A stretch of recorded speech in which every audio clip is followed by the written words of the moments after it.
I tried a new recipe on my family yesterday. Curried cauliflower. Were they excited? No, because it's cauliflower. Who gets excited about cauliflower? But I do know that they get excited about potatoes. So I took this curried cauliflower recipe and I added potatoes to it. Fished in, baby. The other bonus to this recipe is that I got to cook it in my Instapot. Ooh, ooh, Instapot. I love my Instapot, Instapot. Love my Instapot. You got an Instapot? Yeah, if you got an Instapot for Christmas, raise your hand.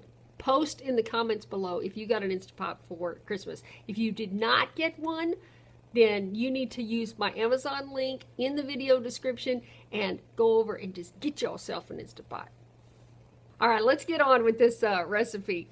The ingredients are listed at the very end of this video and in the video description below. Okay, so I started out with a half a head of a small cauliflower. The original recipe called for a whole head, but since I was going to throw in some potatoes, I decided to just cut the cauliflower in half and then, have some balance of potato and cauliflower there.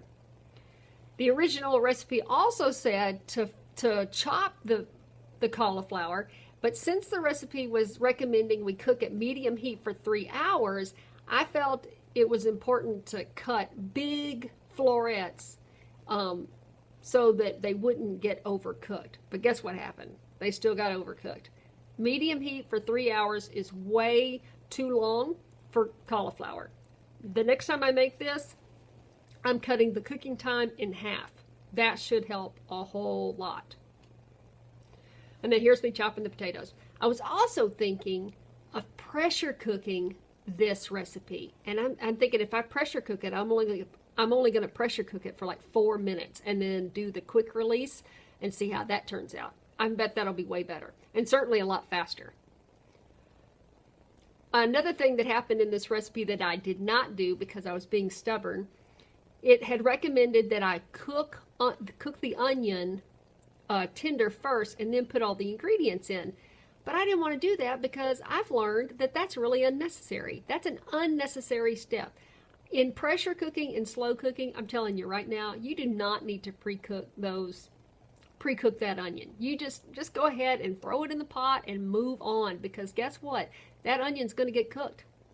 All right, and then once I've got all the vegetables in there and the tomatoes, I added water. It just called for 1 cup of water, and then all my spices, which were cumin, coriander, curry, and some salt.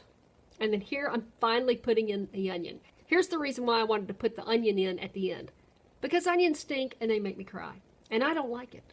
So I said, you know what? From now on, I'm not doing that. I'm not cutting the onion in the beginning. I'm cutting it at the end. And that's the way it's going to be. So I got that in. Okay, so I tossed everything together. Made sure everything was, evenly coated with the spices. And I thought, okay, this will be good, because I put the water in last and I wanted the spices to stick to the vegetables. But watch what happens. Okay, look here, I'm getting this even coating. And I was kind of unsure. That 1 cup of water disappeared in the slow cooker during the process. Like the potatoes totally sucked it up. There was no sauce whatsoever in this recipe. Okay, and you see I got the lid on. I made sure it was set to venting. And then I used the slow cook mode. It already starts on the normal heat, and then I adjusted the time for 3 hours. Again, way too long for cauliflower. Okay, exactly 3 hours later, because I was paying attention this time, I remembered I was cooking something in the Instapot. Voila. Now look at it. The cauliflower is intact. It looks good.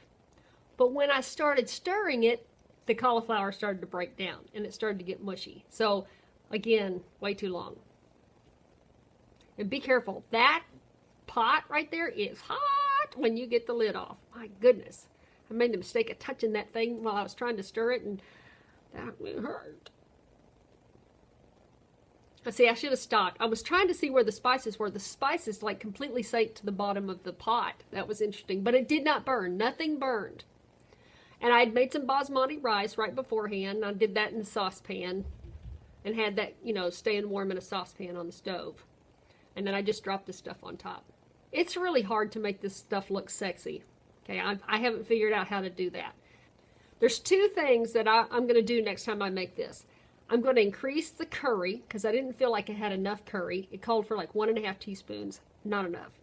And I want to increase the salt. It called for a 1/2 teaspoon of salt, but that wasn't salty enough for me or my family. We end up, at the table adding more salt, which according to Dr. McDougall is the better way to add salt to your plate. Just go ahead and leave things lightly salted and then let everybody at the table salt the food the way they want to. That's really the best way to go. All right, I hope you give this recipe a try, put your spin on it, and then come back and tell me what you did differently. And let's talk about it in the comments below. Bye.